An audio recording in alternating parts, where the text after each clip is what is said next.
Hey all, welcome to another episode of Not For Nothing. I am back at the shop after being away the past couple of weeks, or the past week and a half, and I am actually joined here by one of my coworkers. Why don't you introduce yourself? Hello, my name is Christian Perez. Don't bother looking at me. This is all gonna get weirdly edited. Like right now, it's on auto director, but we're gonna try to break it down later on. So. Yep, Christian Perez. That's Christian Perez. I've been tattooing for 26 years now. That's a good way to put it. Yeah. So, all right. So you've been tattooing. When did you start tattooing? 1998. 98. Where'd you actually start? So I started when I was 16, and you could say I started as a scratcher. You were a kitchen magician for sure. So when I got into tattooing, it was after getting my first professional tattoo at 16. Where did you get tattooed the first one? Studio Z. Oh, well, technically it's not the first one because I did get a small little one when I was 14. Did you do like someone's couch? Did you do like a hand poke? Yeah, or did you do, it was totally a hand poke. It's my first one. I mean, it's a piece of shit. Where is it on your body? It's on my ankle. Okay. It's like my initials. So that's technically my first tattoo, but my first professional tattoo was done at 16 at Studio Z. And it was like a bribe for my mom to keep me in school.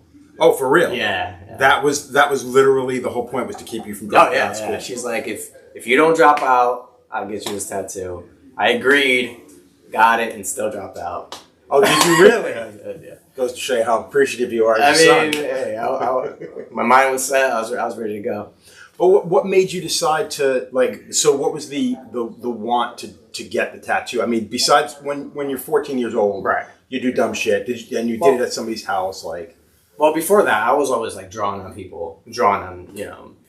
I was always an artist, but I don't know. It just hit me one day, and I was like, "Oh, cool! A tattoo would be cool, right?"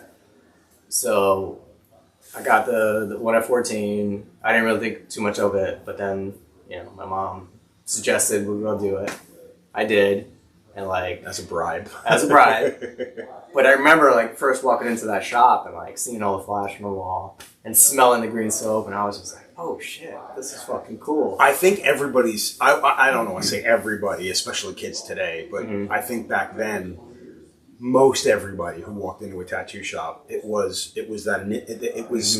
visually it can be very overwhelming, but other senses, like your hearing and your smell. The sound, the smell is it just felt magical.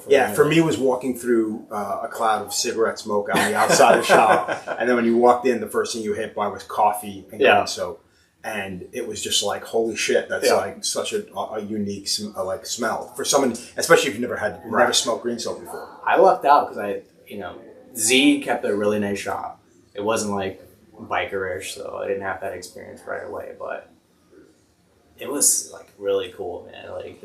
I don't know. I was just hooked instantly. So at 16, you go. What was your first tattoo? It was two dragons. Tribal or no? Well, it was off of Flash. It was around two dragons, and they were kind of wrapping around each other. Was it Cherry Creek or was it? It wasn't Cherry Creek. JD Crow or just some maybe other? JD Crow, but I forget which one it is. But it's covered up. Why you can't remember? Yeah, I can't remember. It might be on the side, but it's covered up now. But it was a little tattoo. It might have been hour and a half. So now, how soon after that did you get more tattoos before you decided to try? No. After that day, something switched in my mind. I was like, "This is what I'm gonna do." And literally within 20 days, I was living in you call it hood, the project at the time.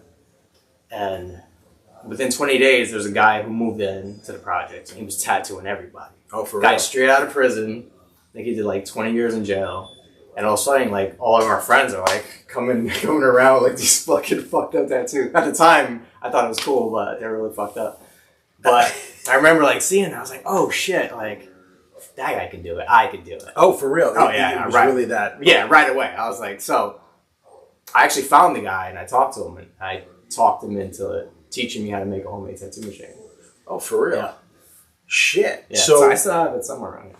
So when you say homemade, it was straight up old straight school up cassette deck, toothbrush, bent, motor, We made our own needles. I think I remember you. I think you remember. Yeah, it's here somewhere. Showing somebody in here, and I walked in when you were actually showing it. it's right there. Oh, it's hanging on the wall. Yeah. Oh, that's fucking. It's great that you kept that too, because a lot of people would be like, "Oh, it's an embarrassing point in my life." And that's the way I started.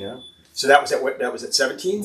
I was 16 at the time. You're still 16. Still 16. Okay. Shit. So making my own needles. I was like stealing ink from the fucking art store. I think it was I forget the brand. There was like one brand that you were supposed to be like safe. Talons or at that time it would. It was like Pelican. Higgins something. Yeah, Higgins Black Magic. Right. So I used that for many years. Dude, I remember tattooing my arm with it, and this thing was so itchy for years. Like I don't know what was in the ink, but that's what we used. So years ago, like when I'd been tattooing, I think I'd only been tattooing a year. We went to Pearl Paint. Yep. And we bought a bunch of different colored inks because we wanted to try different shit. Right. Everything we did in my leg is gone. Thank goodness. Oh, yeah. Probably a good thing. Hopefully it's a good thing. Unless it's still in my lymph nodes and slowly killing me. But yeah, that was a legit thing. Like we just tried a bunch of different shit within 6 months to a year. My body just ate it all. Oh yeah. Because it was literally ink, not pigment. Yeah, it wasn't enough for human body. Yeah. So now, you're drawing tattoos. Did you go to Z? Did he come looking for you? Oh no. So I did the scratchers shit for years. Oh. Yeah, this lasted for a while. So I was doing like parties. I would go to people's like garages, like anywhere I could tattoo. Most of my friends as well. I was doing it, and I think maybe a year in. My mom, again, she's great. She's always been supportive about this. She took me to Unimax in New York. Oh my God. Bought my first tattoo machine. And I remember being on the counter and the lady brings me like all these needle groups. I have no fucking idea what it is. So I'm just like looking at all these like shapes and I'm just like, I don't know. So I grabbed a bunch. I remember having like a 14 round and then giant mag. I had tubes that didn't even So fit. back then, Unimax was big on shading with rounds. I think Anil Gupta was only used rounds. Mm-hmm. So, and that's something we were using mags at that, like back in the 90s, early 90s. So this, how old are you at this point? I was about 17. So I got the Huck Spalding A to Z book. Read that shit. It made no sense. Yeah. I remember like messing around with it, like trying to tune the tattoo machine and like it was sparking and all this stuff. Like, do you remember what the first machine was? I still have it somewhere. Well, that's killer. You got that. Dude, I still have it. It was blue. It was like a real like light frame. I don't remember exactly the name of it, but it's a piece of shit. Yeah, it's all a piece of shit. But that's how I started. Well, that's fantastic. Jesus. So how long are you banging people about your book? And how bad was the tattoos back then? Dude, they're so bad. I remember this one tattoo I did where it was like a reaper on this dude's arm, and for some reason in my mind, I thought, like, I couldn't, I'll make one line, and I know I couldn't connect a line, so I just left it. There was just, like, gaps in between the tattoo. I'm just like, And I just left it. I was like, well, looks good to me. What was the tattoo? Do you remember? It was like a reaper. I don't know. It was like a dude's shoulder. And I remember, like, years later, he was like, dude, you never connected lines. Yeah, it's like, that was my limit. That's what happens. That's what happens when you get tattooed in the ghetto, my friend. For sure, man. And back then, I was like really into drinking and partying. See, that's something I didn't know about you because, like, when I met you, you pretty much weren't doing anything when I first met you years ago. But I was a wild kid. Yeah, for sure. Well, obviously, you drop out of school. You become a tattooer. You're tattooing out of your house at parties. So 2 years of scratcher life. And then I get into my first tattoo shop, which is JC Tattoos Derby. Okay. And I didn't know any better. I was just happy to be in the shop. And you rolled in. Did you have a portfolio of photos? Yeah. It was all right for a scratch. What were you doing for flash or images back in the day? Were you just drawing on people's skin and then tattooing? Do you remember in the back of the Huck Spalding book or some of the big thick books that had all the flashes like this? Yeah. I would blow it up. Or actually for a while, I don't remember how old I was, but I would go to shop trade flash. Oh, so I would have a few. I would go there, make some copies, and get some more, and then I just built up these books. See, that's pretty legit. I mean, there were certain tattooers like Jack Rudy that if he had sold you a set of flash and then had gone, or whoever he sold flash to, he penciled like his signature in.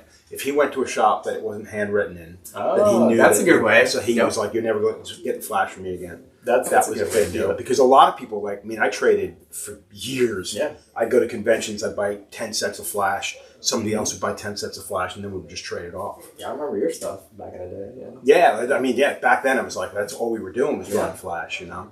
Because it was just like, it wasn't even a matter of trying to create a style at that point. You're just trying to do something. No, you just trying to copy something and be proficient at what you're doing. Yeah. Like, custom tattooing never even crossed my mind at that point. So how did you get the job at what is it, JC's? JC's.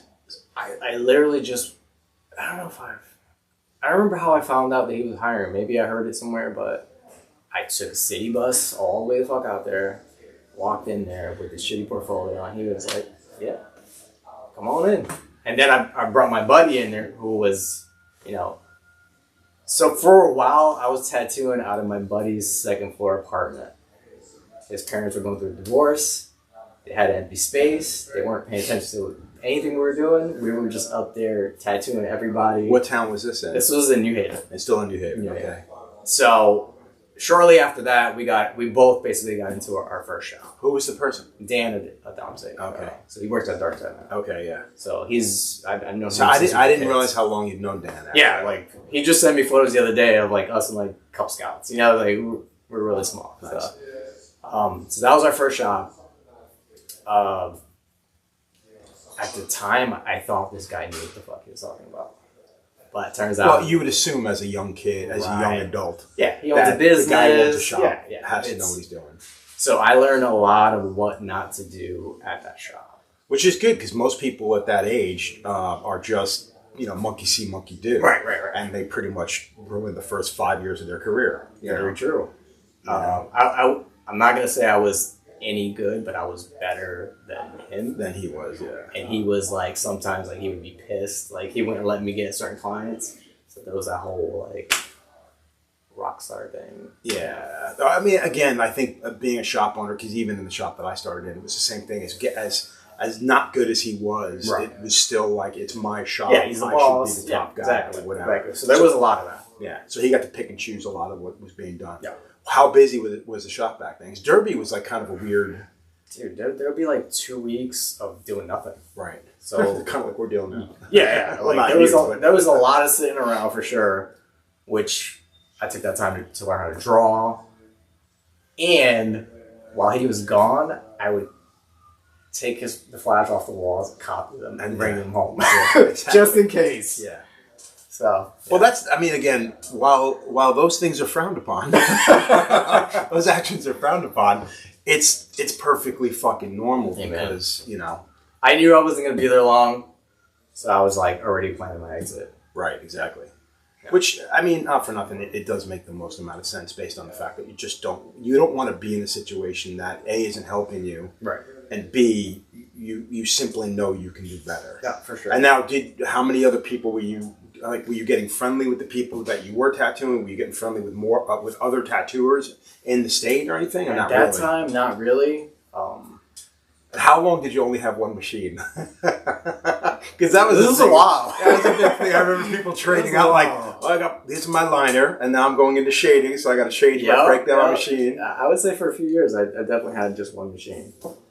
That's funny. Like, because even with me, like I started with a liner and shader. Mm-hmm. They were both coastal, Papillon coastals. Yeah.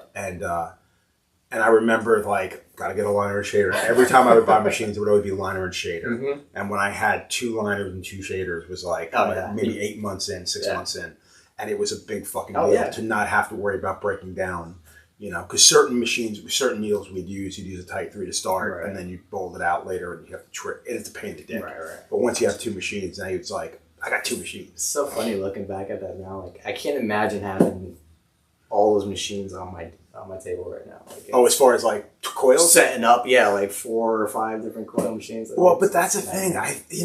So I'm slowly sliding back. Right, I know you go back and forth a lot. Yeah, but it's like, it is one of those situations that you often, and it's like anything. I'm not going to say that this is, anytime you drop something to go exclusive with something else, you automatically go, why did I ever walk away from this? For sure. And a couple, like it was last year, you were talking about picking up your. I did for a day, and I almost dropped it out of my hand. So that's a legitimate thing, especially because what are your thoughts on the amount of people that are tattooing now? And the grips are getting bigger and bigger and bigger, and now you're starting to see artists, that are drawing and painting, and they're getting bigger and bigger grips. Right. How do you feel that's going to affect people? And this is getting way ahead of ourselves, but how do you feel that's going to affect people in the long term of their careers? Because to me, honestly, I'm going back to a smaller grip, like where before it would be like say 1.75 inches, 2 inches. Right. I'm back down to like 1.5 inches. You know what I mean? Because I've noticed that I have a harder time with my wrist mainly, than I do. Even with the lightweight well, again, yeah, to a degree. It's like bigger on the pens especially. I feel like I'm choking up really far up on the top of the machine, the front of the machine, to the point where my fingers are literally hanging off the. Really? I prefer a larger grip, so I wrap a paper towel around my grip to make it as thick as possible. Right. Yeah. So I mean, I don't know. I'm just wondering because you think about how the ergonomics of this business go up and down. Like back in the day, these guys used to use like 1/4 inch grips, 1/2 inch grips on these machines, or 1/2 inch grips. I should say. Back then, it felt like the bigger the grip, the more like it affected how you could hold that machine. Yeah. But it made sense when it was like back heavy and all that kind of stuff. But now it's like. I don't think it really matters that much. Yeah, I guess not. And especially if it's a group, if it's an entire generation of tattooers or artists in general that are just getting used to using the particular tools that are being made available to them, they simply don't know any better. Right. I think when you know better, or you know different, you know what I mean? You tend to go, well, let me go back to this and try that out. You know what I mean? I'm sure with even techniques and painting and whatnot, you're more into that kind of stuff now. Sure. I'm afraid to go back to coil because I think I would like it. I know I'm gonna like it, but I don't. For the convenience sake, I don't want to go back. So I'll be honest with you, that was the biggest issue with me. Like I went back a couple of years ago to line again, and then I bothered my hands a little bit, and then I was like, but I didn't give it enough chance, I don't think. And I do like the way I lined better with the coils.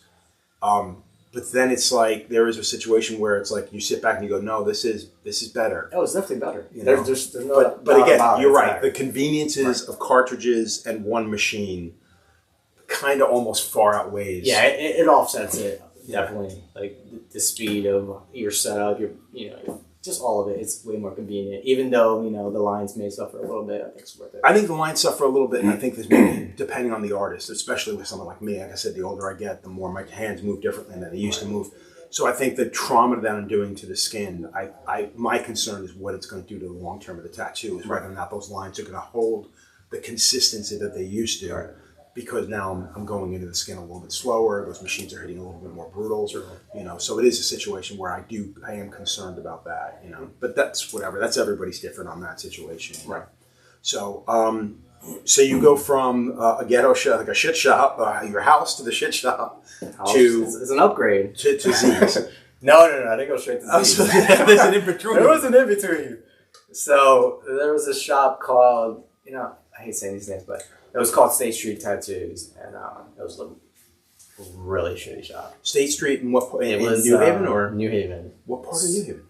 So if you're going towards like East Rock, there's like a couple houses, and there's like a little storefront. Okay. Like crammed in the neighborhood, tiny, and this guy, he created a shop there. Is that guy still a tattooer, or do you know? You have no idea. Oh, he's that bad, huh? I hate saying this, but the worst tattooer I've ever seen in my life. Wow. And yeah. And that's saying something. No, it was the worst tattoos I've ever seen. But again, this was a party shop. We would stay after hours doing all sorts of shit. We got robbed at gunpoint one time. While during like during a tattoo. I'm in the middle of a tattoo. My client just happened to he sold his car. 2 kids running with guns. I didn't have any money at the time, so I didn't care. They put a gun in my head, but whatever. They stole his money. And the whole time, the owner is sitting there on the couch, like spaced the fuck out because he was. Oh my god! He was like, a drug user. It was just such a weird experience. So I spent maybe like 6 months there. Okay, so now when you say a weird experience, so the one thing we often say with tattoos of today, tattoo shops of today, is how they become safe spaces. All right, how much of those? Because so again, you grew up in not the best of neighborhoods, but you don't seem to have. You weren't involved in gangs. You weren't involved in anything. I was when I was younger. Super young. Very young. I experienced a lot of that stuff.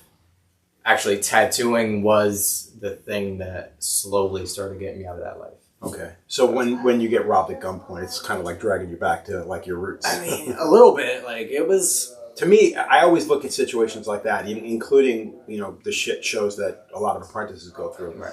as being learning experience. And I've said this a million times. It's like it's not always the best of experiences, Right. and sometimes they can be downright detrimental, especially to someone's physical or mental health. You know what I mean? But by the same token, I do tend to think it makes a harder situation, or it makes a harder individual in a situation.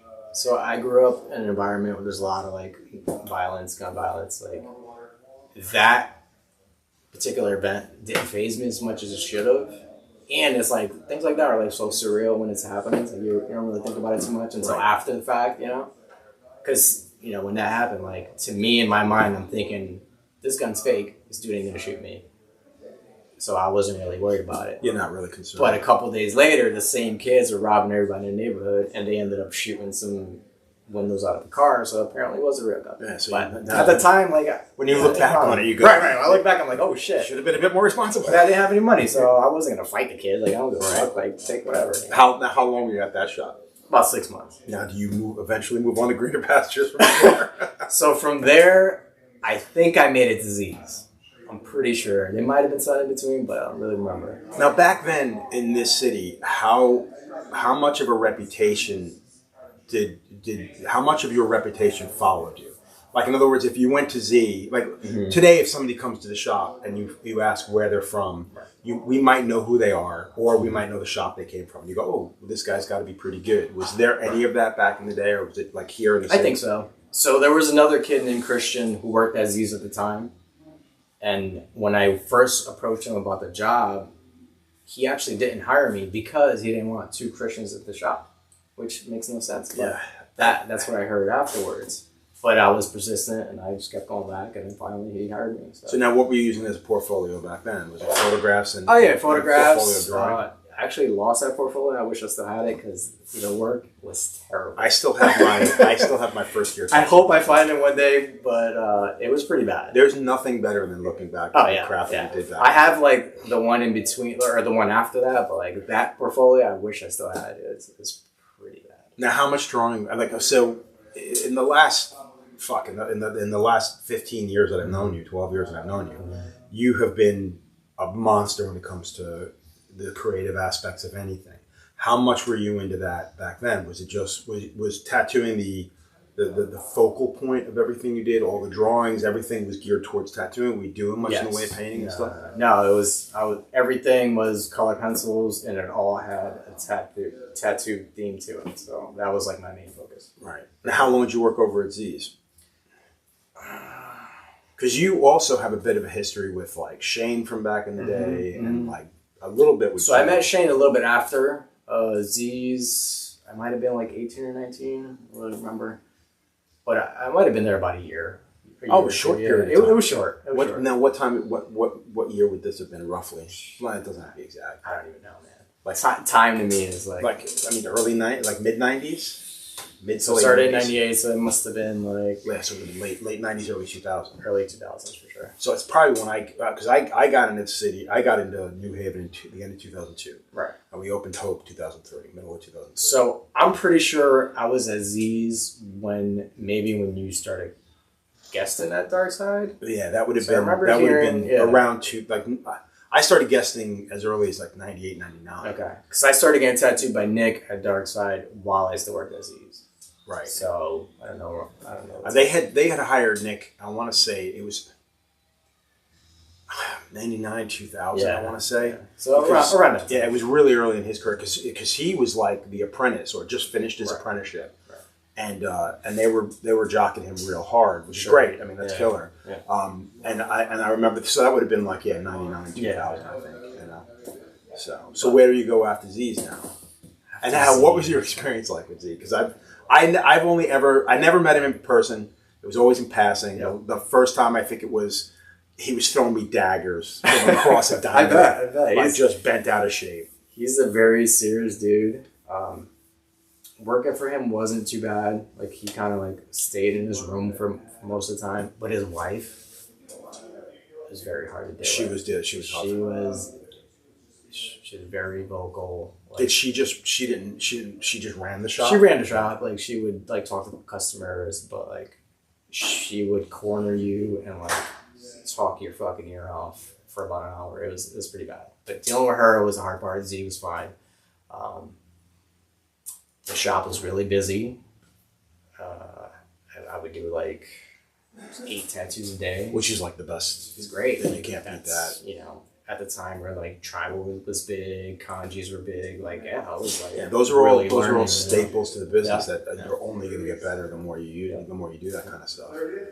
Now, in this time, are you creating flash or just stuff for clients? For sure. No. I was heavy into colored pencil at the time, and I was like trying to do my own flash at the time. Nice. Now, where do you end up after this? When do you go out to Long Island? Because I want to talk some shit. All right. That's a little further away down the line. So after Z's, I want to say I went to Lovecraft.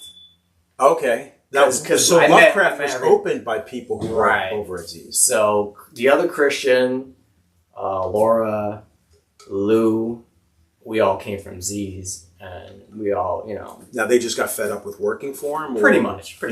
Yeah. Because that wasn't a time where a lot of people jumped ship and went out and opened their own shop. Right. There was a handful, but it wasn't like really a regular thing, you know? That environment, it was good for money, but like, it was a hard place. So we were ready to go. They decided to open a shop. I followed them there. I helped them build a shop in Whaley Ave. And I think I was there for about 1.5 years. So you really bounced around quite a bit. Yeah. I mean, my whole approach to tattooing was learn as much as I could from where I was, and then move on. Right. I was all about moving on, having new experiences, learning more, meeting new people. Which is good. I mean, I think that's a really important thing that some people get. You get kind of like, you get caught up in the moment of things. Yeah. And learning takes a second spot to just making a living, or just next tattoo, next tattoo, next tattoo. I think especially like early on, like you really want to like surround yourself by people you can learn from. And once I felt like I couldn't learn anymore, I needed to go. Right, and I mean, for the most part, you always worked around other young, relatively talented individuals. For sure. You know, and you could pick up something from everybody. You know. Yeah. Now you weren't doing shows or anything at this point. Nope. This is just strictly working in a shop. No conventions. So how much traveling were you doing? Were you doing any guest spots or nothing? No. So how did you end up on Long Island? Actually, when I started working at Lovecraft, I did my first guest spot in California. Oh, okay. Which was kind of cool. It was a good experience. So. How did you get that? How did you score that? It was remember like Ink Nation? Oh yeah, like one of those forums. Now, how much were you involved in that wasn't political, but that was like kind of like, that's when magazines really started to get to a point where it was like, yeah, they're still really, really relevant, but you're not getting the community that you got on Ink Nation. Right. And a lot of people miss it. The problem being is I think it became such a toxic environment. Oh, for sure. But for a little while, like Ink Nation was really cool. I wonder now. So does this go back to what Keith had created with his custom? What was it called? Custom Culture. Custom Culture. His website, but he had like what was it called? The drawing website that he had. Oh, like Keith's Army or something like that. Yeah, but I don't remember exactly what it was. But it was like, but he had created a forum, an open forum where people can go on there. And so I haven't met Keith at this point. Okay, but I'm rushing to get. Yeah, I know. But I did a few guest spots when I was around that time when I worked at Lovecraft, and then after Lovecraft, I went to Elm City Inc., which was the old Dark Side. Okay, yeah. So Dark Side takes a shit.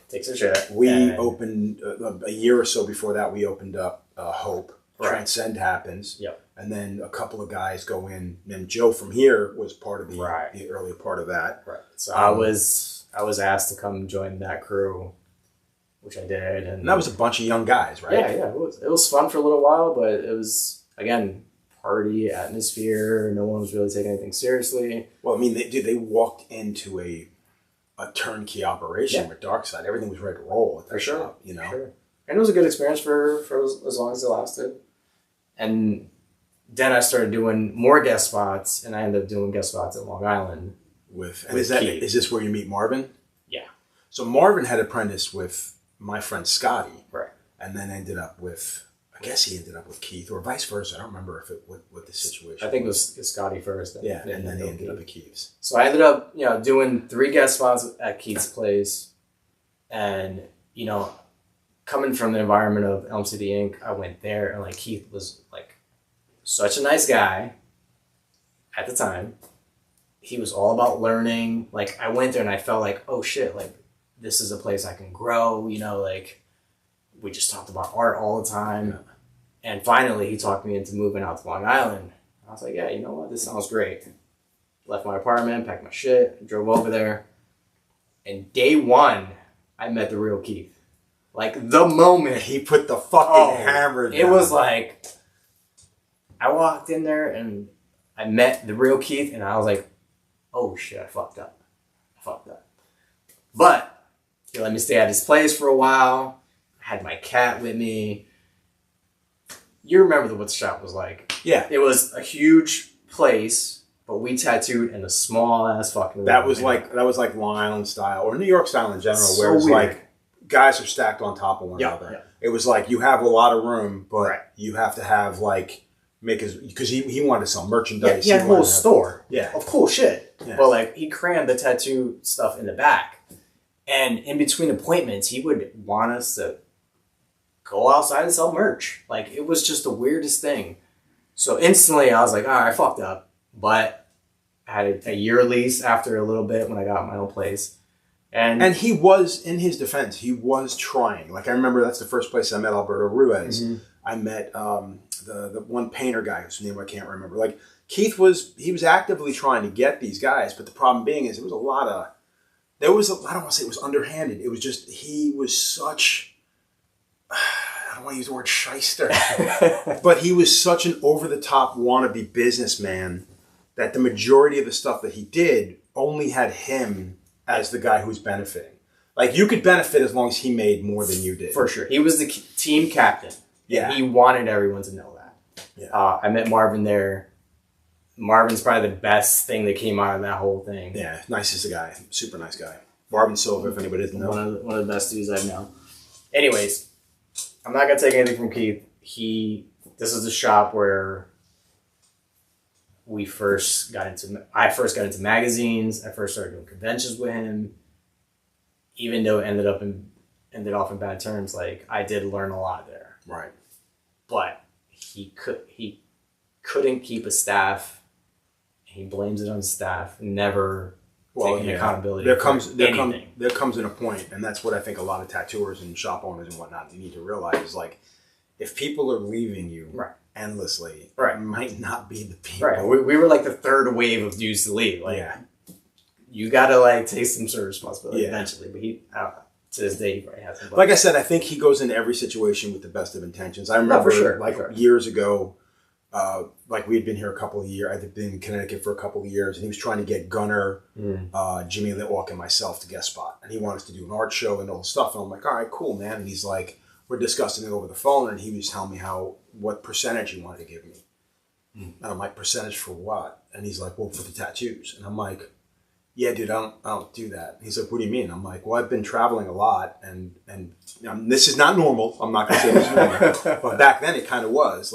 If we brought our own clients, people were happy to have us. Right. So they were like, well, you bring something to the table. I still do it with a handful of tattooers. I don't do it with everybody anymore.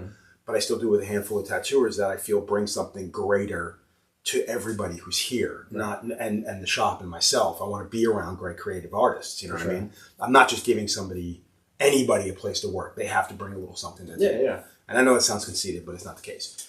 It's not my intention, I should say. But with Keith, I remember him being like, well, I'm going to take, it was 50% too, or 40%. It was a lot. Especially for a guest spot, because guest spots are 20% max. He did the same to Jeff Ensminger. He came by. Yeah. There was a couple more artists. He did the same thing, and they were like, what? Well, that's exactly. And when I told him, I'm like, no. And he's like, what do you mean no? And I'm like, dude, there's no reason for me to go to your shop. Right. I live in Connecticut. I have family and stuff on Long Island.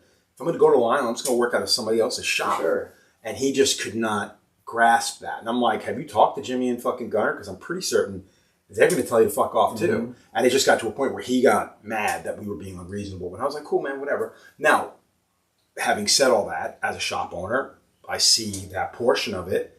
But by the same token, when the guests are bringing something greater to your shop that you don't have already, then you need to sit back and go, you're both benefiting with the exactly. You bring exposure to the shop. So one hand washes the other. Exactly. So you're there for a year and a half. Because now, when did you hit up? Where you were working out of an apartment with Marvin when you came back to New Haven, right? So I was only there a year on Long Island, and Keith and I left in very bad terms. Or I left in bad terms. Oh no, because like I said, when you came for a job here, he did nothing but talk mad shit about you. I mean, he's the only owner I almost punched in the face. Like.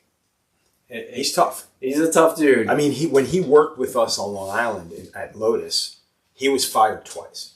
And it's funny because the first time he got fired, he thought he had left because of an issue we had with the body piercer. All right, let's not keep bragging on Keith. Because, I did learn a lot from him. And then you're being polite. Right. Yeah. It is a funny story. Yes. All right. So I was there about a year. I met Marvin. And Marvin, he was about to He was ready to make a move, and I told him, I was like, dude, just come with me to New Haven.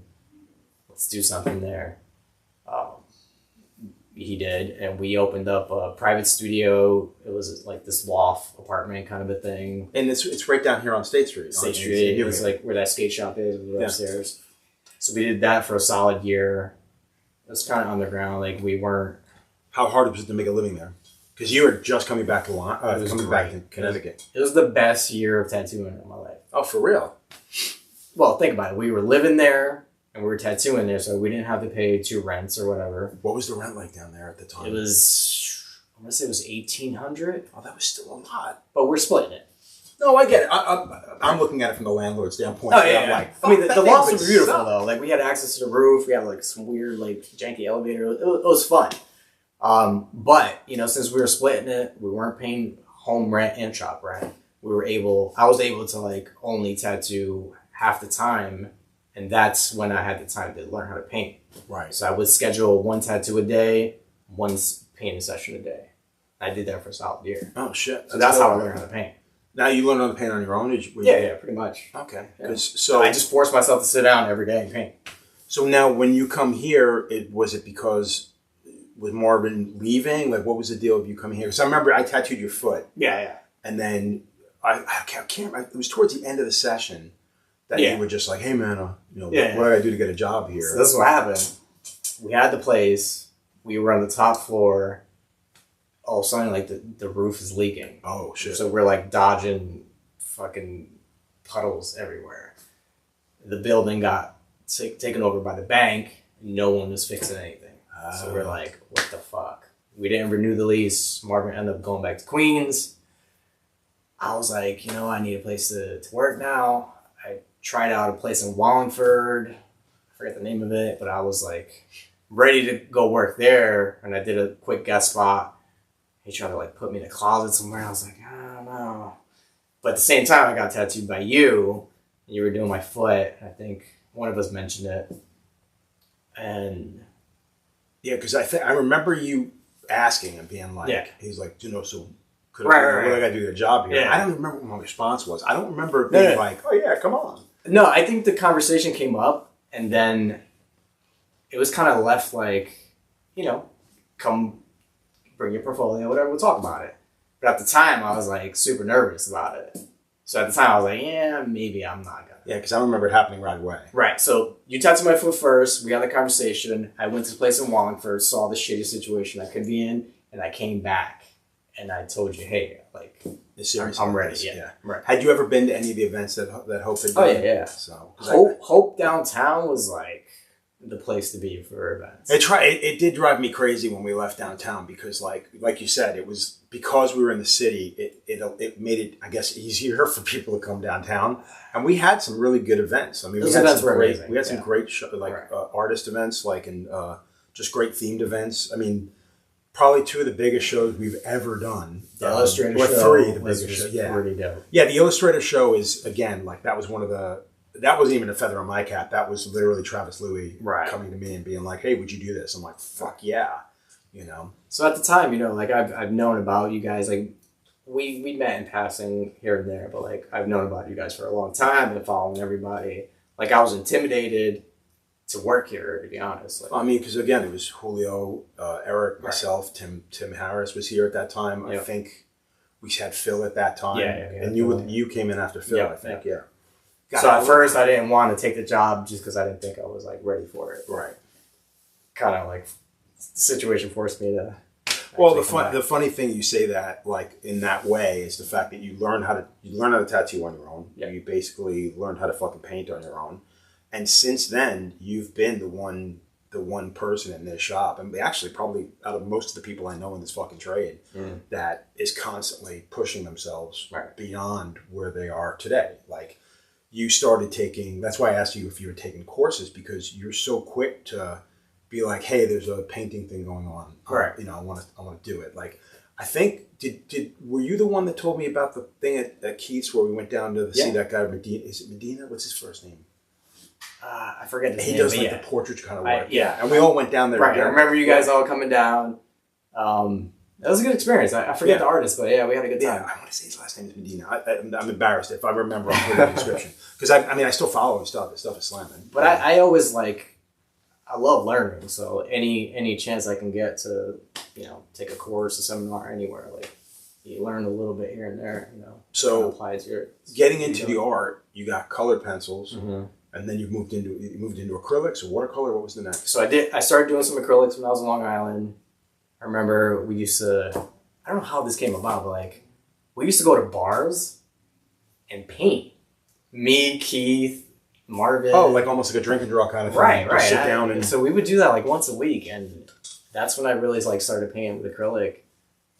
And I didn't start oils till me and Marvin had our spot, because now I had the time.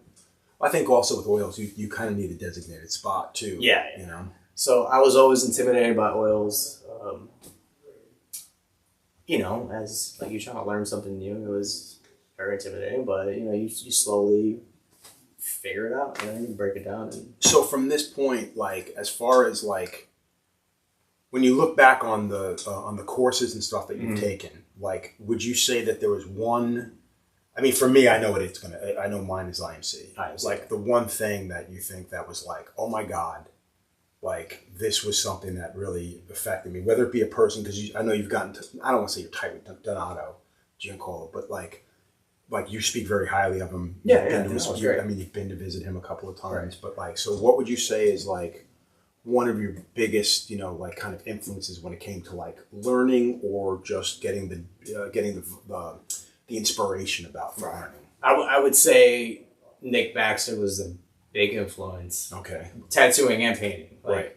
I was always impressed by the fact that you can like maintain the two at a very high level. Right. You know, like I was always inspired by that, but at the same time I was like intimidated as well. But I decided like I want to give this a shot.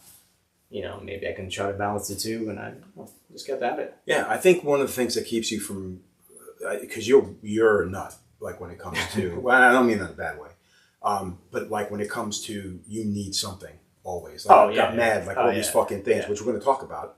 All these toys were out in the front room, and you fucking, I wanted to do this out there. And you're like, I come in after the fucking holiday, I'm like.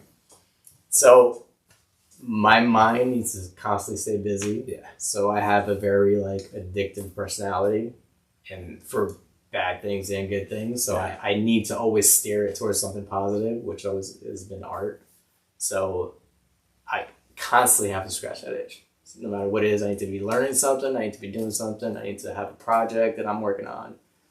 So that's a good thing to talk about with that, because you know, I mean, the tattooers are like you know, idle hands. You know what I mean? Like, is it just to create like is it something you can feel happening, getting ready to happen? Like, all right, I'm fucking over this. I need to move on to something else. Or the wall has to change because.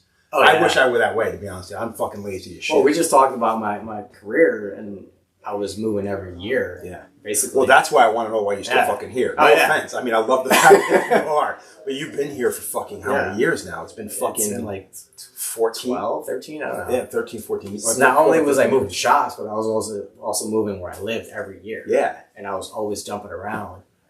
So I still have that in me. So while I'm here, I need to constantly rearrange. Which, again, everything. I give you a lot of credit in the sense that, like, a lot of the biggest things that have happened in this shop weren't me.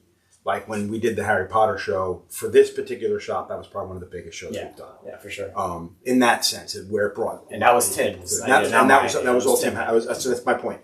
That was Tim Harris. You know, when we did the Money Show, that was Julio. Like, everybody brings a little something to the table when it comes to that.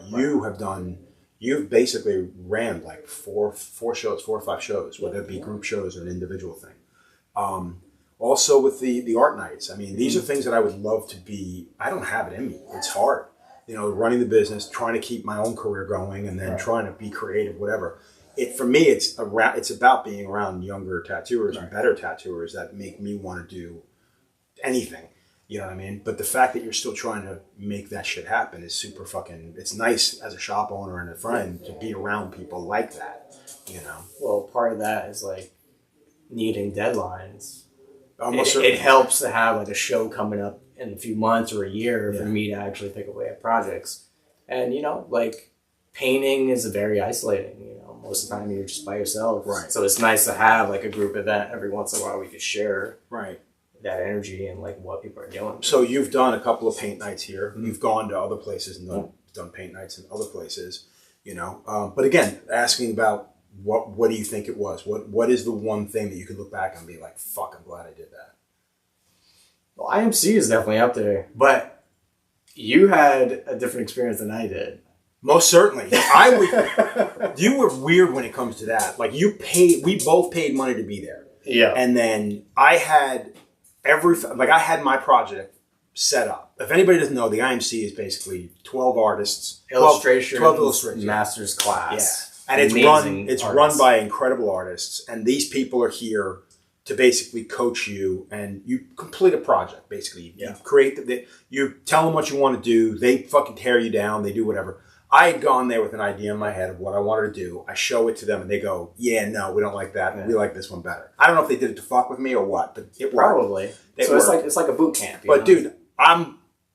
That first day out, I'm fucking busting balls. I'm making this shit happen. You're just fucking around the whole weekend. Fucked in my head. I went there 3 years in a row. And this was never finished a project. But this was probably the least efficient you have ever been at one of those. There's something about like having all that information and like the expectation of like something great to come out of that like completely deflated me. So after the first year, I didn't paint for 3 months. I remember you saying I was just like, I'm done. Because in my mind, it's like I couldn't get to that level. Now, do you think this is a competition thing with you, or do you think it's just... like I don't ever like really compete with anyone. Like I'm always like just trying to outdo myself. So I don't think of it in that way. It was just like inspiration overload. Inspiration overload. And it took me months to process all that stuff that I learned, and eventually I was able to use that information. But it took a while. So now, having said that, like I know that you like you said, you become a loner when it comes to creating and finishing projects. When you're here working on these things, you're upstairs by yourself. Yeah. You're coming up here 2-3 o'clock in the morning to make sure project's going fine, whatever. Yeah.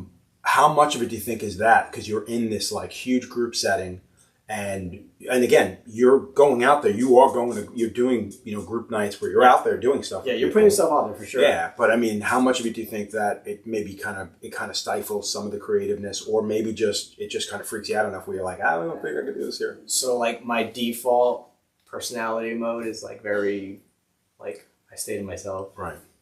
Doing a podcast is always weird to me. So like I prefer to be a loner for a little bit. But I have to force myself to get out of my shell, to talk to people. It's good to like make connections, and I did make a lot of connections, even though I didn't like. You stay in touch with a handful of those people. And they're all big names, like they're working in the field. Yeah, I met so many great people. I had a great experience with that. Actually, I went to the Lux Con. It was nice to catch up with some of those people. So even though I didn't finish the project, I did gather a lot of good information and made a lot of good connections. That's important. You do freak me out when it comes to that, because when we did the Explorer in, was it DC, I think? I'm sorry, but I was so bored. Dude, I was so bored there. We're both I was sitting there sleeping. We got free passes to get in. We're paying through the nose for a fucking hotel room and shit. And you got more sleep that weekend. First of all, I hate the school environment. And that's if I have to sit and listen to a lecture, I'm out. Yeah. Just you'll put me right to sleep. That's not the way I learn. I think to me too, it's such a, because tattooers are visual, tactical, obviously because of what we do, and to not have that and to have somebody on stage who probably shouldn't be speaking, and I say this entirely too much, I really should stop. It is a bit of annoying. It is a bit of an annoyance because it is one of those things. All you keep thinking, especially if you've been to IMC, is to go, yeah, this could be done better. But in that sense, I try to put myself in the perspective of someone who's learning tattooing. In that sense, would be a great experience. Like I would have stayed awake if I was like 2 years into tattooing. That would have been amazing. Well, that's understandable. I mean, that's always been my issue with it, was the fact that like when they ask like, oh, what did you get out of this? And you sit there and I'm like, you really have to think about it. And it's the things that you're not paying attention to that tend to sit in your head. And I go, oh no, there's things I did pick up from younger tattooers. Yeah, but those kind of shows aren't geared towards us. No, not even a little bit. And that's one of the things I've often said to people, that you have to go there with a very, very open mind. Right. And that's part of the problem with me, is I don't have an open mind. I mean, and you argue that. We have conversations like that a lot, where you're just like, no, you need to do this. And I'm like, yeah, that's not how the thing works up here, you know. You have a very like set view of how the industry should go. Yeah, and again, that's part of doing this. The idea is to get beyond, my thick-headed way of thinking. I don't think I will, but I do like to think that I'm open to learning and doing stuff. I mean, that's one of the reasons I like giving you free range on some of the projects and the ideas that you want to do, because it takes me out of my normal way of thinking, and that's not a bad thing. So again, you asked me why I've been here so long. First of all, it's my hometown. Yeah. I love everyone who works here, and I think it's a great environment, like where else am I going to go? Yeah. Well, yeah, I mean, I appreciate that. No, for real. It's like I have my own space. I can just be as creative as I want. Well, and that's always been my thing with anybody here, is like, you give everybody as much as they want until I can't, obviously. But that's never been an issue. It's always been the thing. It's more important for me to make sure everybody's just happy with what they're doing. That's why I've often said, if someone you want to see come to the shop and do a guest spot, bring them in. I don't care. I love that you're very open and still very much involved in the industry. Like, to a you have like a crazy passion for it. I have a hard time like having that passion for tattooing. Like, I love tattooing, but like, you're very passionate about it. Well, because it reflects in the shop. Because the way I look at that from that perspective, it comes from the fact that it's given me just about everything. No, for sure. And I mean that in the sense of like, it's made me a better person. It's made me a more worldly individual. It's introduced me to a shit ton of incredible people. With me, yeah. So it's hard to not. And again, I also don't. I mean, I had a little bit of the art thing when we first got into this, and I've lost that. And that's what I feel like I'm chasing down. I remember a conversation when I first started working here, or before you said yes. You're like, "Don't be an art fag." Well, but also you said give me 10 years as well, and I think I've well, it's funny. Like when I say that, it's not the kind of thing I'm going to be mad if you decide to leave tomorrow. You know what I mean? I'd be upset. Right. And it wouldn't be because of, it would be because you're not here and we're not sharing anything anymore. Right. That would be the biggest issue. To me, the art fact thing. I know it was like a joke, but it was funny. It's not entirely a joke. It is one of those things where you do want individuals to take things. When I look at my career, I've always been very serious about it. Mm-hmm. So I don't want artists that are going to come in late, dick around with their clients, fucking go outside and smoke cigarettes for 25 minutes, take an hour break while they have lunch. And I want people to be serious about the management, the business part of things. And as a tattooer and an artist especially, you said it yourself, deadlines. Deadlines mean a lot. How many fucking artists do you know that start 1,000,001 projects and never finish? You know, it's funny though, when I first started working here, I was still like having trouble like keeping up the schedule and all that stuff, and that kind of grew in time. But like I remember you like that conversation, you're like, I need these things from you, and I stepped up to it. So. Yeah, oh, most certainly. And I think also the idea of bringing a management, like when I brought in Nicole, and for sure. That makes our lives easier. It makes my life a fuck ton easier. Yeah. You know what I mean? Because I have somebody helping with all the business. For sure. But I think from an artist standpoint, but again, having said that, there's a certain amount of responsibility that the artist has to take. If she makes an appointment, it's your responsibility to contact that client, for sure, or respond to that client when they reach out to you, and they take care of that. And I think that's a good business strategy for anything, not just tattooing, but from the art side of things. And I think it's because I know. Growing into this business, growing as an artist, even before tattooing, I was surrounded by illustrators. I was surrounded by guys who had deadlines, who had to take care of things. That they weren't fine artists that sat around and created something once a year. You know what I mean? Like these are guys that were on some kind of schedule. You need to finish a piece to get paid. Exactly. Yeah. And like I said, I think one of the things like with the painting with you, you're not, I mean, in the back of your mind, I'm sure you have an idea of the direction you're going in with all these skulls and the animal skulls and everything else. When you're doing all this, do you have a further beyond, like, are you going beyond like, oh, I'm just doing a nice picture of the skull? Like, do you have like an idea of like, I want to create a body of something? So we did a show here where it was a series of skull paintings, but since then it's more like working out, it's like, I don't really have that solid idea, but I don't want to stop painting. So my default is like, I have skulls. I take good references and paint. Almost like an exercise because I don't want to forget how to paint, So that's where I'm at right now. Well, it's funny because you haven't used a lot of your paintings or your skulls or your reference for your tattoos. No. So, like, would you say that your skull? Because I'm looking at that one. Yeah. I'm looking at because your skulls have been reproduced by other tattooers. It's so funny around the world. Yeah, and I haven't even done it yet. Yeah.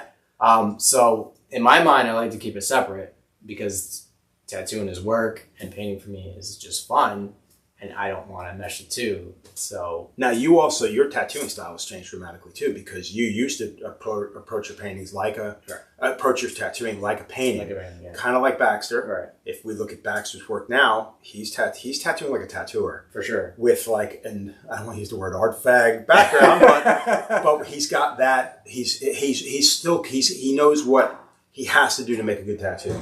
I've seen your work change dramatically over the last couple of years. I've seen you go back into tattoos that you've done 10 years ago, 15 years ago, that it's like that was approached as a painting. Now you're going back and making it a tattoo. I think is the longer you're in this industry, you see a lot of stuff come back. Yeah. And you realize, oh shit, like that's not going to hold up. And, inspired by yourself. Like, I love seeing your line weights and all that stuff, so I kind of incorporate some of that in my work as well. So. I think that's one of the things, like, when you look at certain artists, like, you almost look down on them after you see some of their tattoos from a couple of years ago, and you go, dude, what the fuck? But I think that's testament to you being a good tattooer in the sense that it's like, oh, no, this isn't right. I have to make this better. Well, because there's a lot of people we follow that we know that are continuing that. For sure. That's what they're known for. Yeah. But for me, like, somewhere down the road, like, I detach myself from, like, needing to, like, make tattoos about me. It's more about the client, what they want. I want to make sure it's solid. It has nothing to do with me at all. Like, nothing is better than seeing something on a client that you did the damnedest and it still looks amazing 10, 15, 20 years down the line. That's kind of like all we strive for, Yeah. If it was like an ego thing and I would just want to keep doing stuff that doesn't really work, then you're doing a disservice to your clients. So let's get into this fucking stuff.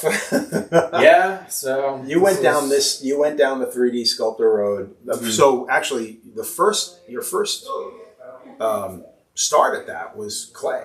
Like you had done, was there one particular thing that you'd done that made you go down? Because you started big, like you had that big fucking Dracula looking skull. So I started playing around with clay, and I just could never finish anything because it's hard, It's like, especially with like doing the symmetry and all that stuff, like it's tough. So I'll dabble and then I put it down, and even ZBrush I bought 8 years ago, and I would try to learn the program and. It's too complicated, so I'll put it away for a while. And during COVID, I had a little bit of downtime, so I just like told myself like, this is the year I'm going to learn this program, and every day I would just put 2 or 3 hours a day until I figured it out. Yeah, I remember coming into your room in between appointments. You'd be watching YouTube videos and stuff like that. And what was the first thing that made you like? So you've got. I mean, again, you fucking go at one subject, you just fucking run the bitch into the ground. Oh yeah. But like, so what was the idea? Like, this was one of the first ones you had done, right? Yeah. So he's based on a drawing I did a while ago. So while I was learning the program, I just took a couple of my sketches. And I was like, I'm gonna 3D model this thing, and it just became a thing that I wanted to produce into a toy.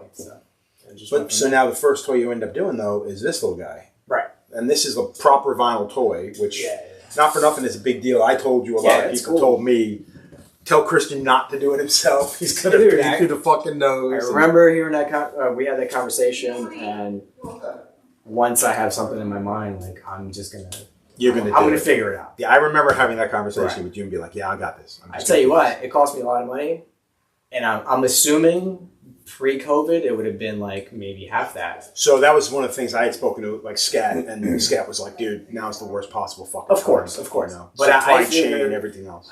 I figured if I don't do this now, it's just never gonna happen. Right. So it doesn't matter how much it costs me, like I want to get from start to finish, and the final product is the vinyl toy, and that's what Now, you went you went hog wild. I mean, each one is hand painted. It's fucking impressive as hell when you see everything up close and personal. Thanks. What was it like when you went to the first toy show that you did? The first toy show you did was in New York, right? Yeah, it was the 5 Points Fest. Now, how much of a culture? I guess culture shock. It's such a change from. It's funny because we're used to tattoo conventions, and there's a certain kind of like energy and attitude the tattooers have, and the toy world that I'm new to, like it was completely different. Like everyone was very like just open and ready to talk about everything, and it was cool, man. Like it was a fun first experience in a show. Nice. I feel like I'm starting over. And it's something fun about that. I was gonna say it is literally like getting. Literally starting over in something that is something completely unique to you, And literally today I decided I'm going to learn how to make a video game. Oh, Jesus. So... Okay, wait a second. Yeah. Now, where are you going to go with this? Because not for nothing, you've got thousands of dollars invested. Right. You've got countless fucking hours invested. Right. You're not going to drop this. No. So they go hand in hand. So it's cool that I've made these characters, but no one knows their story. No one can they can't connect to them because there's nothing else. So I figured if I make either a video game, board game, comic book. Well, so we talked about this a while back on how this would make an amazing board game. Right. And it's funny, we just had Elliot Wells out here, and he's gotten involved with that Dark Souls. Right. And all that stuff, which is video game as well as a lot of text and whatnot. And the figures and the things he's created. Well, he's not created them. He's done the drawings, and then they've gone out to 3D sculptors and stuff, and they've done some amazing stuff with his images. He eventually wants to get into that, to come down this road and start to do it himself. But so you think it would make more sense to go a little bit more tactile and a little bit more like board game, or you're gonna go fucking learn how to program a fucking game? Yeah, because I thought about the board game. I love the idea of a board game because I love seeing stuff on the shelf. But it's not my world. Like I don't play board games. Right. Battleship is you are a video game. Exactly. I know video games. I love video games. I figured if I can, again, this is a lot of learning. I have to learn a whole new program, which I'm okay with. But having something that connects the audience to the characters kind of feeds back into the toy thing. So now let me ask you a question. You're very busy at the shop. Yeah. You know what I mean? You work 5 days a week, 6 days a week, one big tattoo a day. You're probably one of the busiest guys in the shop at the moment. How difficult is it there to keep a separation, or is it the kind of thing that when you're done tattooing, you're relieved and then you can move into this and be, okay, cool, I'm going to work on this now for the next couple of days with my off hours. And then when you get back into tattooing, you're like, okay, my brain's going to cool out on this, and then I'm going to get into the other thing. Or are you constantly always like thinking? So there's like two modes of me. When I'm on, like, that's all I'm thinking about while I'm tattooing. So tattooing at this point, I'm pretty much on autopilot. You know, like, we've done it so long. It's not that hard for us. It's more about just trying to keep your client entertained. Right. Or not entertained, but just you want to make sure that they're getting a good... And this is something we've talked about in the past where you've made major changes in the way you handle clients or work with clients, I should say. But once, like, my mind is set on something, I think about it all day, endlessly, all night. I'm excited to, like, get going and picking away at it every day. That's what I did with the toys. And right now, I'm kind of like in the downtime where I'm trying to like brainstorm and figure out what's next.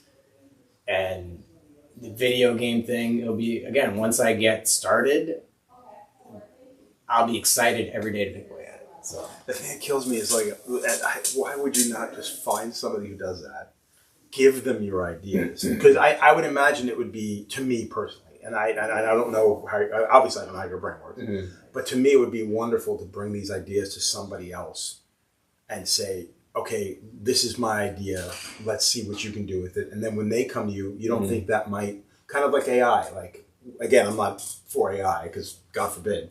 But that's one of those things where it's like a lot of artists that are into the AI thing, they're into it because it kind of throws their thought process in different directions that they may not. You don't look at that at all. No. You want to do it. It's all There's a certain satisfaction I get knowing that I started from the ground up, you know? So, like, I have these stories in my head about the characters. Like, I have, like, a template of, like, what the game can be. So I just got to figure out ways to make it happen. And it's like every day you're kind of solving a problem to, like, make something work. And I love that, you know? Nice. So outsourcing that to someone else, like, doesn't satisfy me at all. Jesus Christ. But yeah, I balance it with tattooing, you know? Like, I'll work 4 or 5 hours a day and then I'll go home and spend 4 or 5 hours either drawing, sculpting, or sitting on the computer working on something, you know? Like, that's what I do, you know? And in the meantime, you're also at the gym, fucking, like, you're into, like, how much is that, do you think that takes the stress off of all this and the tattooing? Because it's hard, honestly, it's hard to balance all of it. And sometimes, like, the gym has to take, like, a back seat because if I leave here and go to the gym, I'm going to go home and be exhausted and I don't want to work on anything. But I do need it, you know? Like, I need that hour of, like, exercise to, like, feel better. So it's hard to try to balance all of it. But, you know, some days or some months, like, I'll just fuck off and not go to the gym and, like, really, like, you know, pick away at a project. But you got to kind of, like, work it back and try to find that balance. It's tough, but it's fun for me, man. Like, it's... I love being busy. Like I said, you know it. Like, I love being busy. I give you nothing but the utmost credit for everything you've done over the past couple of years. Since in the time that I've known you, it's been nothing but like up and up. You know. That's right, man. It's like it's gonna be interesting to see what the next couple of years have to. I hope the next couple of years. I hope that me saying that I'm gonna work on this video game in a video will keep me going. Throwing the gauntlet. Yeah, because I really do want to tackle this project. So we'll see how that goes. That's cool. All right. Is there anything else you want to touch on before? Unless you have any questions. No, I think that was pretty good. I think that was pretty good. All right. Well, thank you very much for sitting. I really appreciate it. Hey, everybody, I will have everything for Christian's information in the description, including where you can buy all this stuff. How you can make appointments, everything else like that. In the meantime, thank you very much for joining us. See you when I see you. Bye. Awesome.